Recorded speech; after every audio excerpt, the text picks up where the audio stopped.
You see, a good opening, a good, strong question aimed at the result or benefit of your product gets you almost all the way to the close. It gets the person alert, it breaks their preoccupation, they give you their complete attention, and they're willing to listen to you. You only have 30 seconds at the beginning of the approach to get the person's complete attention. In the first 30 seconds, the person decides whether or not they're going to listen to you. If you waffle, or if you're just friendly, or if you're easygoing, or if you hope that they've got some time to talk to you, within 30 seconds they've turned you off and tuned out. So your opening question has to be planned word for word, rehearsed in front of a mirror, memorized and practiced over and over again. Then you have to go out and try it on real live prospects and see what sort of response you get. Let me give you an example. I used to sell sales training, motivational training. And I would call up somebody and I'd say, I'd like to talk to you about training your salespeople. They'd say, no, sorry, thank you, I can't afford it. We don't have the time, we're all busy, we've got all the training in the world, they've all been trained, they don't need training, sales are down, business is bad, we don't have any cash, our budget is shot. Same things that they tell us all the time. So I found that I wasn't getting anywhere with that approach, and I sat down and I looked at it. I spent several days, as a matter of fact, working and reworking and trying to think, how could I approach organizations with salespeople more effectively? And I came to an interesting conclusion. I said, what is the basic need of the person who determines whether or not there will be sales training offered in the company?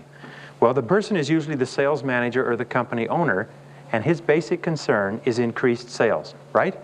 So I said, why don't I ask a question that focuses on that specific need? And I wrote out a question and I started calling people for appointments. And my question was simply this. I'd ask the receptionist, who's in charge of sales training in your organization? Well, that would be Mr. So-and-so. So I'd get the name, and I'd get transferred to Mr. So-and-so, and I'd say, Mr. Smith, my name is Brian Tracy, and I'm with the Institute for Executive Development.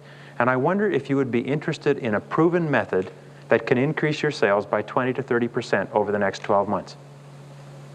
What kind of responses do you think I got? Every single one of them said, what is it? How does it work? When can you come in and see me? Because every single one of them was concerned about sales. Your opening question must answer this question. Why should I listen to you? When you have an approach question, it should answer the question, why should I listen to you? My question was, this is why you should listen to me, because I can increase your sales by 20 to 30% over the next 12 months. The next question, which should be generated by your opening question, is, what is it? Your opening remark should cause the person to say, what have you got? What is it? If it doesn't generate that response, then it's not a good enough question. It's not breaking the person's preoccupation. If the person says, well, I'm really not interested, it means that your opening question is not emphatic enough.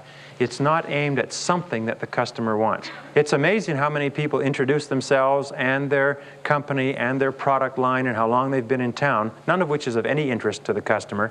And finally the customer says, well, I'm really not interested, thank you very much. So what you do is you drop everything and you focus solely on the key benefit that you think that person wants to enjoy. You're selling microcomputer products, you walk in and you don't say, do you currently have a computer, are you interested in a computer? You say, how would you like to save $1,000 a month on your administrative costs? What's the answer to that question? What is it? That's right. How do I do it? For that, I'm willing to listen to you for a few seconds. Now, you may have something and you may not, but for that kind of a benefit, I'm willing to give you a couple of minutes. You've got my attention, sir.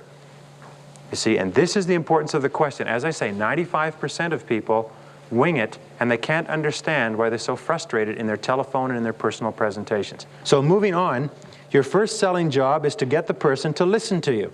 And before the prospect will relax and listen to you, he wants to be sure of 5 things. He wants to be sure that you have something important to communicate. That's why you hint at the result or benefit in your first sentence. The second thing is he wants to make sure that you're talking to the right buyer.